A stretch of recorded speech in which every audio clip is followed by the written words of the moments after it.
Meus amigos, minhas amigas, meus irmãos, boa noite. A honra e o prazer é toda minha. Me sinto feliz em poder estar aqui com vocês. Os considero o outro lado da minha família. E agradeço por isto e espero que nesta noite, não em especial, mas por termos um aniversariante do mês, uma figura que nos ama, e eu costumeiramente digo nessa época, é o único aniversariante que eu conheço no mundo que dá o presente. Então, agradeçamos por isto.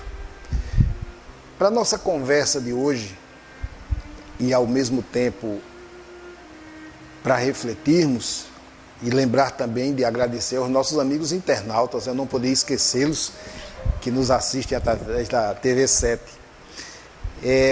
No livro A Constituição Divina, na página 69, ele nos diz: tendo os fariseus perguntado a Jesus quando viria o reino de Deus, ele respondeu: o reino de Deus não vem com mostras exteriores. Por isso, ninguém poderá dizer, ei-lo aqui, ei-lo acolá, pois o reino de Deus está dentro de vós. Concluímos na resposta do Mestre que o reino de Deus está em nós próprios. Não obstante, é Ele mesmo quem assim nos adverte.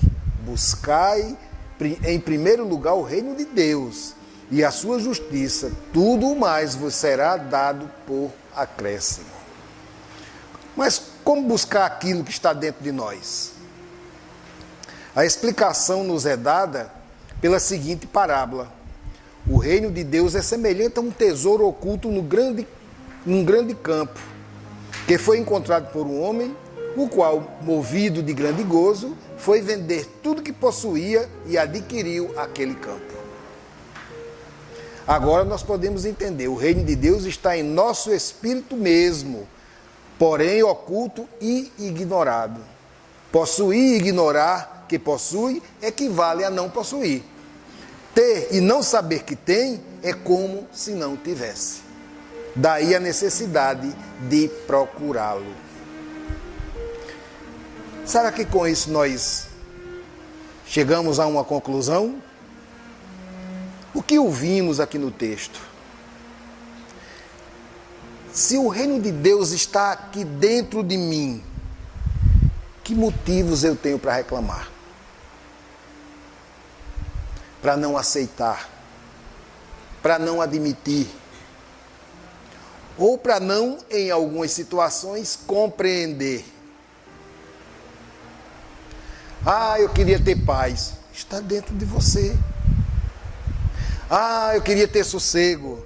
Está dentro de você. Claro que não é o verdadeiro paraíso que se fala, mas começa daí, porque é um estado de consciência. Eu estou em paz comigo, nada vai me afetar. Estou consciente dos meus atos, não tenho que pesar durante a noite. Quantos não conseguem dormir? Outros ignoram, cometem, mas ignoram, porque não têm ainda sua consciência com o aguilhão afiado ao ponto de lhe chamar a razão. Então, não é mais mistério. O reino de Deus está aqui. Mas eu tenho que fazer com que ele resplandeça, com que ele brilhe. O próprio Jesus dizia lá atrás, deixai brilhar a vossa luz. Será que ele queria dizer o que com isso? Nós não somos vagalumes que andamos acendendo luzinha, não é? Mas essa luz brilha sim, chegando ao ponto de envolver aos outros. O reino de Deus é o conjunto de energias e faculdades que jazem latentes em nossa alma. É o reino da vida, da imortalidade e do poder, do qual só nos percebemos depois que começamos a sentir em nós a vibração da vida espiritual, cuja atividade se exerce através do amor, da justiça, empolgando o nosso ser. Então veja, à medida que nós vamos tomando consciência disso, tudo isso vai sendo desvelado. Eu não tenho mais a preocupação que teria anteriormente em determinadas situações. Existem pessoas que já têm esse domínio e até nós nos estarrecemos e chegamos a comentar: como é que tu numa situação dessa estás desse jeito, com essa tranquilidade, não é? Ela conseguiu. Por que eu não posso? Podemos. Pode ser mais difícil para mim, mais fácil para o outro, mas todos nós estamos dotados dessas ferramentas. Nós somos qual equipamentos de tecnologia, já vimos com os botões, tudo no seu lugar certinho, cada um com uma função. Mas é preciso que alguém mova-os, que alguém os equilibre. E quem é esse alguém? Nós mesmos. Quando eu aprendi a mexer no botão da paciência, eu vou nivelar ele a um ponto que vai funcionar legal. Porque costumeiramente nós usamos, ou seja, damos valores errados às situações e às coisas. Quando é que eu careço de paciência? No momento de turbulência. Onde é que eu careço de paz, de amor? Em qualquer situação. Vejam que há para cada função uma utilidade. E é você quem controla. Claro que nós não estamos ainda preparados ao ponto de termos isso tudo ao pé da letra ali. Não. Temos nossas falhas ainda. Nós estamos a caminho desta evolução. Estamos nos esforçando. E Kardec chama a atenção quando ele diz: reconhece-se o verdadeiro espírita pelo esforço que faz em conter suas más inclinações, que todos nós temos. Só vejo no outro, né? Mas eu também as tive e não lembro. Joana de Ângelo diz que nós devemos sim olhar o defeito do outro. Não para criticar, mas para ver se nós os temos. Então, eu não posso medir o outro por mim, porque cada caso é um caso. Situações dolorosas, quando aquilo dilacera a alma, alguém chega e diz: meu irmão, eu sei que dói, eu já passei por isto. É a mesma dor, mas cada um dá a ela a sua intensidade, a sua profundidade. Vai daí o equilíbrio. Aí sim eu estou conseguindo mexer os botões, equalizando, deixando em sintonia afinada com o alto. Não somos anjos ainda, obviamente, mas um dia seremos, diz a música, né? Pelo menos, que um dia todos nós seremos anjos. Mas também diz que precisamos trabalhar e acreditar. Mas não é só acreditar em Deus, principalmente em nós. Vós sois deuses. Vós podeis fazer tudo aquilo que eu faço e até mais, disse Jesus. Será que ele estava brincando conosco? Como dizemos aqui no Paulo, será que ele estava dando corda a gente? Não, ele estava alertando, chamando-nos à razão. Como quem nos quisesse dizer: olha, bota os pés no chão, olha para frente, você pode.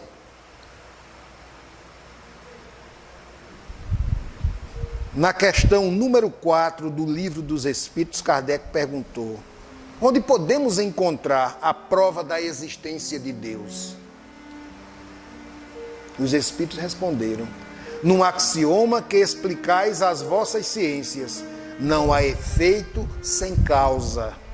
Procurai a causa de tudo o que não é obra do homem e vossa razão vos responderá. Então veja que está em minha resposta, mas eu quero que alguém me diga. É tão fácil ver o que é a natureza. Estarei olhando para Deus. Porque o homem não consegue fazer uma árvore que dê frutos, uma flor que tenha cheiro, não é? Faz de plástico, que é linda, parece até com uma de verdade, né? Mas com a perfeição da natureza, nunca. Só Deus. O que é de fato o reino da força que tudo vence, nos diz esse outro apólogo. O reino de Deus é semelhante a uma semente de mostarda, que um homem semeou no campo. Esta semente é, na verdade, a menor de todas as sementes. Mas, depois de haver crescido, e as aves do céu fazem ninhos em seus ramos, tornando-se ela uma gigantesca árvore. Tal é como o mestre revela e a incomparável energia de ação, de expansão que se esconde o reino de Deus. Então, tudo é aos poucos. Não há pressa nesse momento, mas sim consciência para fazer a coisa funcionar legal. Ninguém vai virar anjo do dia para a noite, passe de mágica, não. Essa semente está aí, mas eu preciso adubá-la, regá-la. Não é com água, é com amor, com os bons sentimentos. Mantê-la sempre adubada. O que é que a doutrina diz? Orai e vigiai. Não é para ficar 24 horas orando. Porque também tem um detalhe aí. Orai e vigiai. Orai pelos outros e vigiai a você mesmo, né? Porque fazem o contrário, vigiam os outros, né? E oram para si mesmo.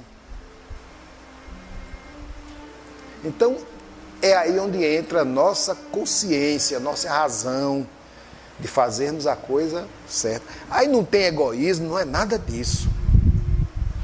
Como dizia Francisco de Assis, eu tenho que ter para dar.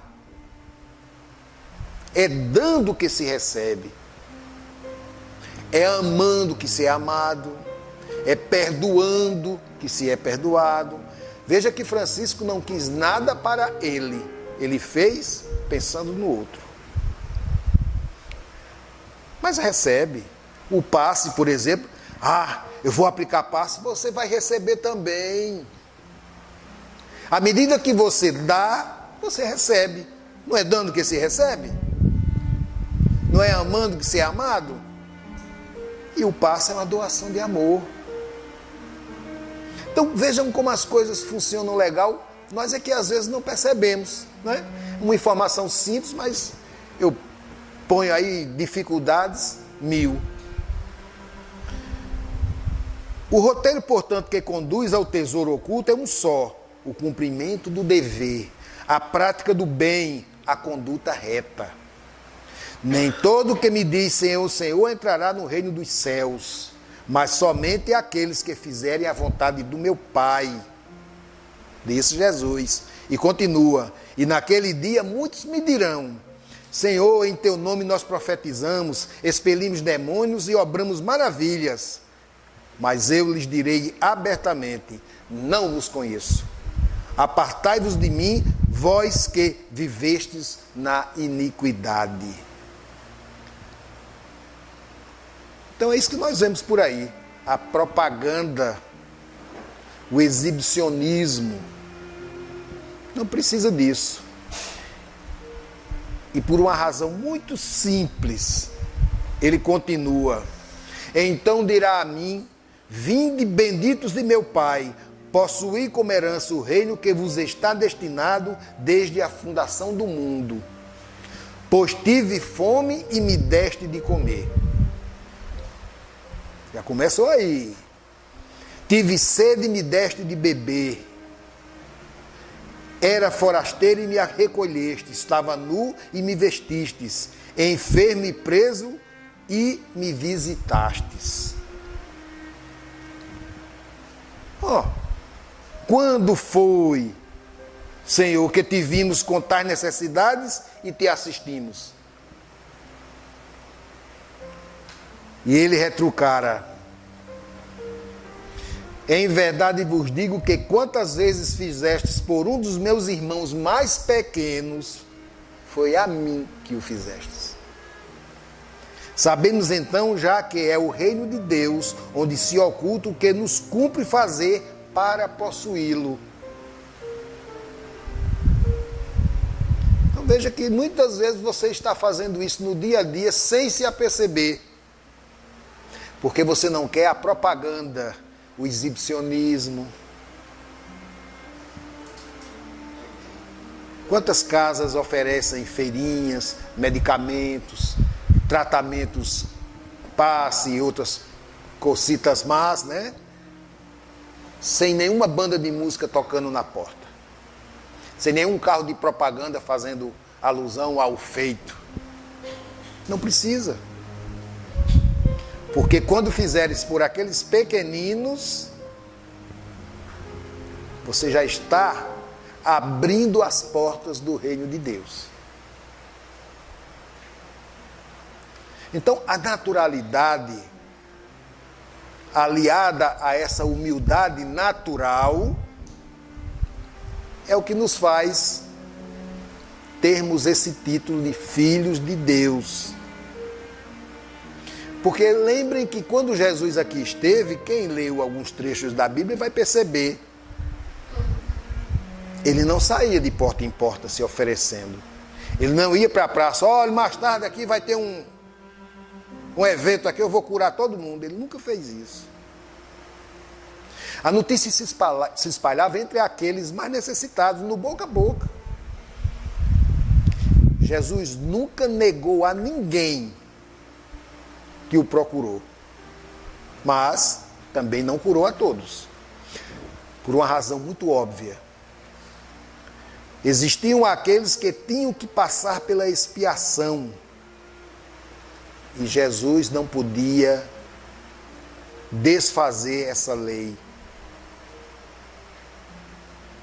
Mas aqueles que tinham o direito já adquirido da cura, da libertação, ele os concedeu. E lembrem que ele sempre dizia, tua fé te curou. E como um médico fazia uma observação, vá, agora não erre mais. É como o médico passa a receita, pronto, tome esse remédio, agora não coma carne de porco. Não ingira álcool, não é? São recomendações que, se eu fizer, eu vou eliminar o efeito do medicamento. Então Jesus já sabia disso e prescrevia, vá, mas não erre mais, porque se você errar, voltará tudo outra vez. E isso é um fato notório na questão dos 10 leprosos, todos lembram. Só um voltou para agradecer. Será que nós não somos aí um desses leprosos, né? Que Deus está fazendo e eu não estou nem olhando? Costumeiramente reclamamos de tudo. E às vezes eu já estou recebendo o benefício, mas a minha cegueira, o meu egoísmo não me deixa ver e eu reclamo que não estou recebendo. Ou, como eu sempre digo, eu quero mágica. A doutrina nos diz que não existem milagres. Há um condicionamento para que eu receba aquilo que me é por direito. Eu preciso merecer. Não que Deus cobre. Se eu não for trabalhar 30 dias na empresa que eu trabalho, eu não vou receber meu salário no fim do mês. Ah, mas por quê? Eu mereço? Fiz por onde merecer? Ah, então Deus cobra. Não. Esse merecimento está em demonstrar a Deus que eu quero aquilo. Pelo meu esforço, pelo meu sacrifício, pela minha dedicação. Abdicar de certas coisas que para muita gente, jamais, é apego.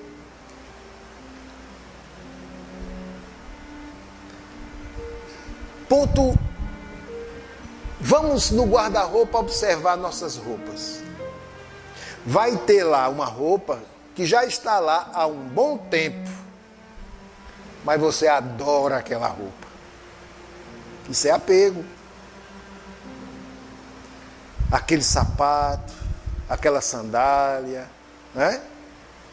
Tá lá há anos, às vezes eu nem uso, ou tem aqueles casos, né, que o manequim ficou um pouco menor, talvez encolheu a roupa, né, quando a gente lava demais, e ela não cabe mais em mim. Não é eu que não caibo nela, não, é ela que não cabe mais em mim, mas eu não dou, porque é a roupa que eu adoro. Então veja como nós nos apegamos a coisas banais. Não faça o sacrifício. Quando Deus, segundo a Bíblia, testou aquele pai que levou o filho e na hora de executá-lo, de cumprir a oferenda, Deus disse: basta, você provou sua confiança em mim. Então, muitas vezes nós somos provados, pequenas provinhas, e é no dia a dia, não tem negócio de especial não, é no dia a dia. Isso pode ser dentro de um coletivo, pode ser numa repartição, numa praça. Vai haver o momento da prova. Muitas nós já resolvemos sem nem nos apercebermos. De tanta prática que já temos, a gente já faz com naturalidade. Outras não, outras já nos afineta, aquela alfinetada e peraí, como é? Calma. Diz o adágio popular que a pressa é inimiga da perfeição, não é? Então, Bezerra de Menezes diz uma coisa interessante: se é urgente, não tem pressa. Vai entender, né? Mas ele tem razão. O que pode esperar tem seu tempo. Não precisa antecipar. Da mesma forma o sofrimento. Tem pessoas que sofrem antecipadamente, desnecessariamente. Outras coisas ficam pendentes porque eu valorizo demais aquela que ainda está por vir e eu nem sei se virá. Porque no meio do caminho eu posso resolver. Mas a gente fica ali. É porque no dia... Hoje é dia 1º do mês, dia 30... Deixa chegar o dia 30, dia 29, pelo menos, na véspera, né? Mas eu passo 30 dias ali sofrendo por conta de algo que chega no dia 30 e nem acontece como eu esperava. Mas eu me martirizei 30 dias. Mas ao inverso, se eu me martirizar, que Deus também não quer o martírio, mas eu digo no sentido de se sacrificar, se é que assim podemos dizer, para um efeito benéfico para mim lá na frente, isso eu não posso. Porque vai doer, vai me incomodar. Então Deus aproveita tudo. Tudo que nós fazemos é aproveitável. Tudo. Por menor que seja o delito, ele não ficará sem punição. Mas vem aí o bom. E o que eu fiz? Não é? Muitos não dizem. E o que eu fiz não conta não? Claro. É aí onde está a magnitude do seu objetivo. Fazer por merecer. Fazer com amor, com dedicação. Hoje eu comentava isso com um amigo, que meu avô me dizia sempre: se vai fazer, meu filho, faça bem feito. Porque aí você não precisa fazer de novo.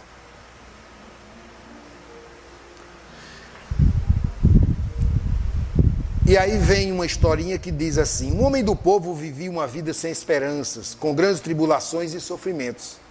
Um dia foi localizado por emissários do rei que o conduziram ao palácio real e ele foi investido na condição de herdeiro daquele reino.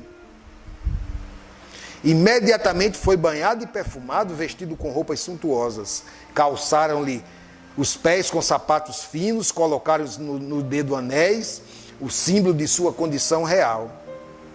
Levado para conhecer o reino, deslumbrou-se. Como era belo, vasto, cheio de recursos. E isso tudo era seu, pois o rei tudo colocara à sua disposição. O que diríamos se isso acontecesse conosco? Se fôssemos destacados de nossa condição de simples pessoa do povo e elevados à condição de herdeiros de um grande reino. Se nós somos filhos, somos logo herdeiros também. Herdeiros de Deus e co-herdeiros de Cristo. Ah, esse reino eu não quero. É só depois da morte e eu não quero morrer nem tão cedo. Não é assim? Só que morrer não é uma condição para ter o reino. Morrer é um caminhar natural. É necessário que eu morra. Lá no Livro dos Espíritos, no capítulo que trata da lei de destruição, diz que é necessário que tudo se destrua para se reconstruir. Se nós olharmos pelo lado ruim, vai destruir e acabar com tudo. Não é isso. É no sentido de renovar, desmanchar aquilo e fazer novo, perfeito. E aí vem a encarnação e a reencarnação. Encarnamos a primeira vez e de lá para cá estamos reencarnando. Não somos marinheiros de primeira viagem. Nenhum aqui é capaz de dizer quantas vezes já reencarnou. Não fazemos ideia. Será que nós fizemos por onde merecer de estarmos aqui agora? Com toda a dor, com todo sacrifício, com aperreio. Quantos querem ou quereriam estar aqui agora e não podem? Segundo os Espíritos, existe o quádruplo de desencarnados em relação aos encarnados, precisando vir. Ou seja, uma conta fácil, somos 7 bilhões e algumas coisas mais de encarnados, 4 vezes 7, 28. Então é mérito nosso, com toda dificuldade, com todo problema, com todo o sofrimento, conquistamos esse lugar. Chegamos aqui. Estamos abrindo essa porta do reino de Deus. Mesmo com grande esforço ainda, mas estamos. Pelo menos estamos tentando. Muitos nem pensam em tentar. A coisa é do jeito que está e eles não estão nem aí. Nossas consciências são outras hoje. E é fácil de se responder isso a você mesmo. Será que eu sou a mesma pessoa de 15 anos atrás? Será que eu penso do mesmo jeito que eu pensaria há 15 anos atrás com relação a alguma coisa que me acontece hoje? Se fosse algum tempo atrás, isso não ia ser desse jeito. Que bom. Que bom que não é mais, né? Porque o olho por olho, dente por dente, conosco já não funciona mais. Nos libertamos dessa ideia. Porque aceitamos a boa nova, que diz que se pague o mal com o bem.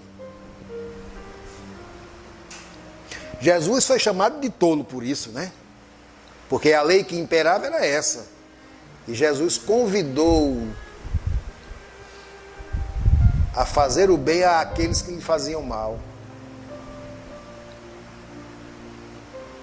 Então, é tão simples que quando a gente faz, que se habitua a fazer, olha para trás e diz, meu Deus, por que é que eu não percebi isso antes? É normal. Não devemos também nos cobrar tanto. Não. Porque cada um é uma individualidade, nós sabemos, e cada um tem suas dificuldades de aprender, de compreender, de entender, de aceitar. Isso é normal. Claro que tem alguém mais na frente, tem, mas tem muitos mais atrás. Neste exato momento, quantas pessoas não comeram ainda hoje? E nós, no mínimo, já fizemos a terceira refeição, né? Eu fiz, Não, minto, eu fiz 4. 4, eu vou botar 4 porque eu vou fazer a 5ª quando eu chegar em casa. Mas quer dizer o seguinte, que minha situação é ruim, eu tenho de que reclamar. Vou chegar em casa, vou me deitar no meu colchão ortopédico. Outros estão sonhando chegar embaixo da ponte e ter um jornalzinho para elas cobrir. E dorme feliz. Não é engraçado isso? Como? Como ele consegue? Então vejam que isso são lições que nos são dadas ao vivo e a cores. A mesa mediúnica, quem trabalha na mediunidade sabe, os espíritos vêm lá e nos contam histórias bárbaras. Parece até brincadeira. Condições de 300, 400 anos preso àquela ideia. A ideia fixa de se vingar. Quando eu abro uma brechinha da porta do reino, dentro de mim essa luz vai entrar e tudo isso vai se acabar. Porque ainda habita nessas criaturas que assim pensam a treva. Por isso que muitos ainda cometem o que estão fazendo lá fora. Não viraram bandidos agora, não. Da mesma forma que a boa semente está aqui, ainda ficaram algumas não muito boas. E o que é que as rega? Amor, paz e consciência de si mesmo. Eu tenho minhas limitações. Eu não posso ultrapassar a linha. Chegou na linha divisória, parou, deixa que a linha vai caminhar. Ela é quem vai me dar a margem. Porque se eu passar o pezinho para o lado de lá, às vezes não dá para voltar. É melhor que não passe. Aquela placa que tem na estrada, nas rodovias. Na dúvida, não ultrapasse. Será que alguém lê quando lá na frente barrou no outro carro? Eu acho que ele não leu, não. E se leu, não deu o devido valor.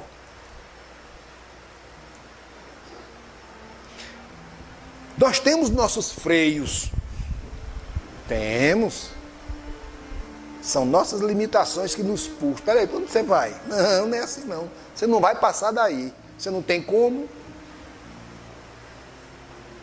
Mas aí eu teimo, insisto, eu me martirizo, desgraço minha vida por uma teimosia. Não é que minha razão não me chame atenção, minha consciência, não. Eu não dou ouvidos. Temos uma autorrejeição muito forte que às vezes se camufla em orgulho e vaidade, mas lá no fundo temos medo de encarar nossa própria imagem no espelho em determinadas situações.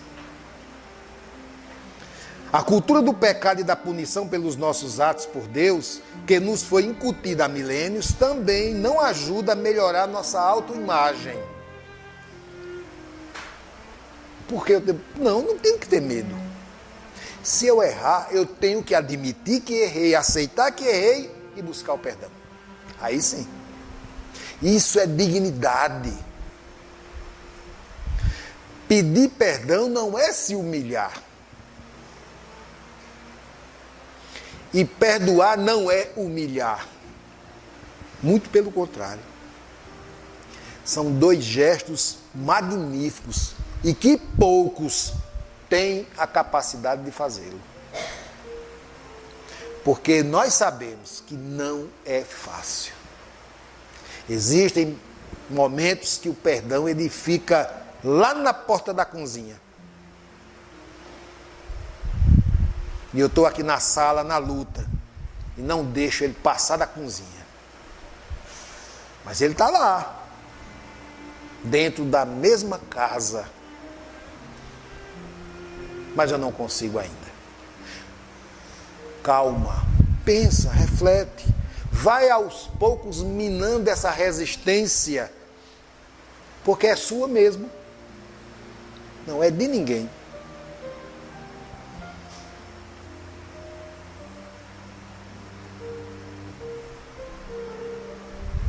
Em verdade vos digo, quem crê em mim fará as obras que eu faço e fará até maiores do que elas.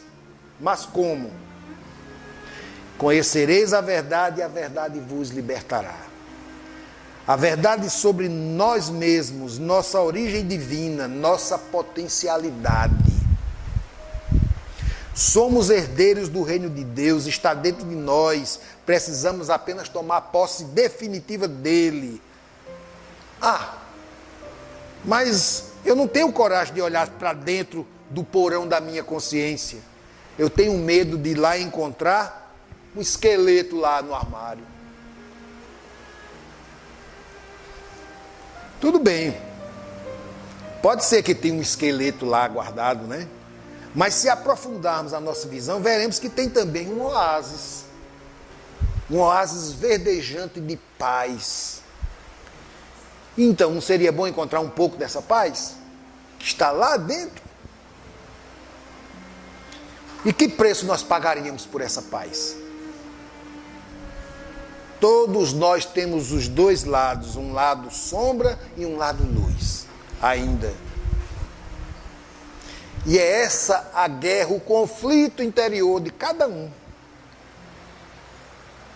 Essa luta diária de você consigo mesmo.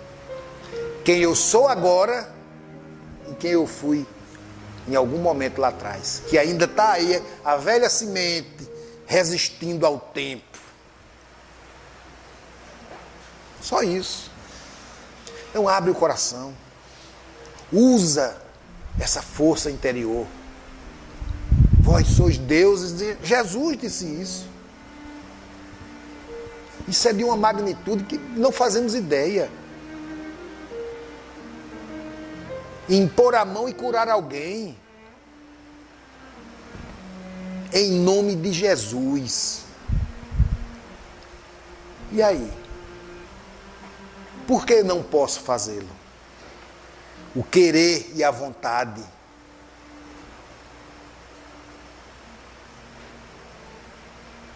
Vontade acima de tudo. Se eu não tiver vontade, eu morro aqui agora. Não quero mais viver, perdi a vontade. E a vontade está onde? Aqui dentro. É minha vontade.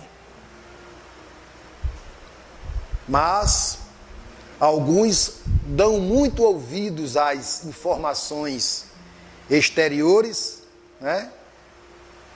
E eu lembro que tem um adágio popular, não é muito novo, mas cabe. Quem anda na cabeça do outro é piolho. Quantas vezes a gente, nem um piolinho está lá, incomodando. Então precisamos apenas orar e vigiar nesse sentido de estar alerta, desperto, observando. Somente. Todo cuidado é pouco. Não é o mal que me façam, é o que eu posso fazer. Esse sim é o que me faz mal. O mal que me fazem tem aí seus louros, né? Suas razões. Mas o que eu faço ao outro, a esse não. É a mim que eu estou fazendo.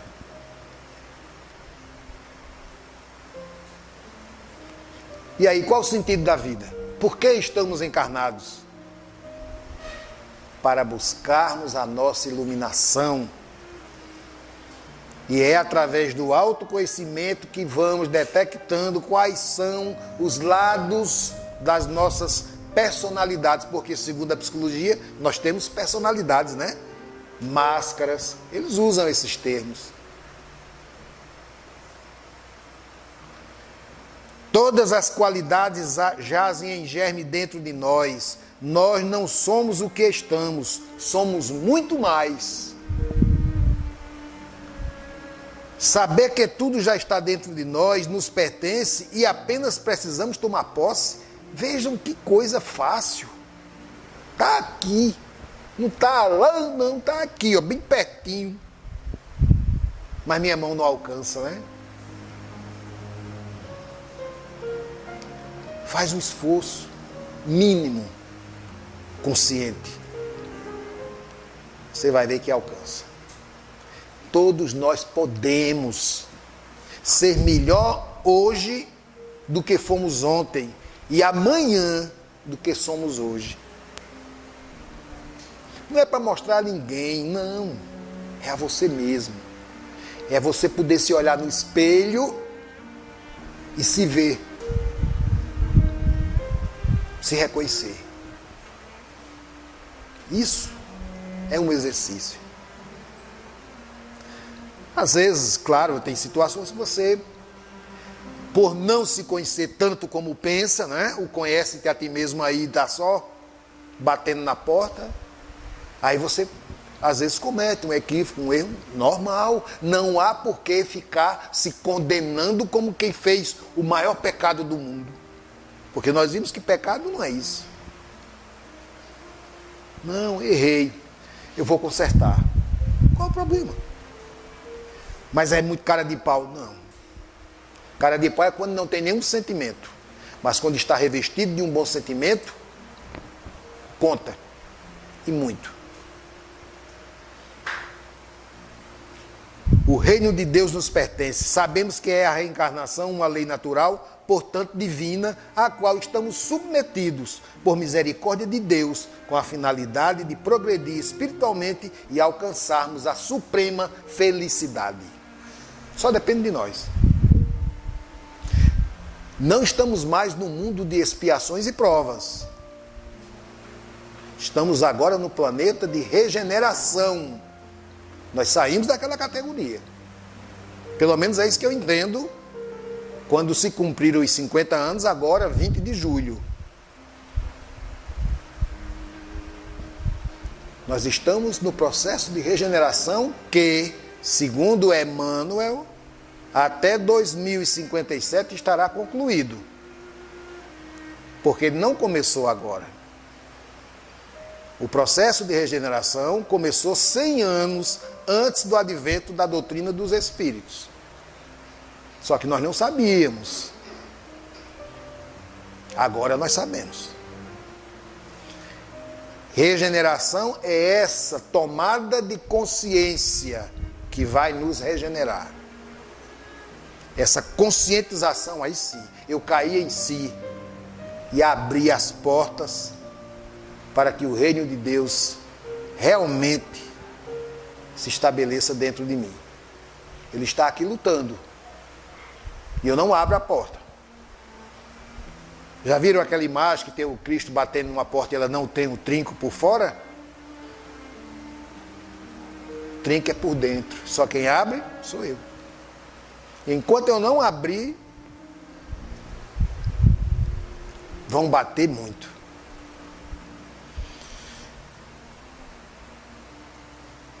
Questão 1018 do Livro dos Espíritos. A última pergunta do livro.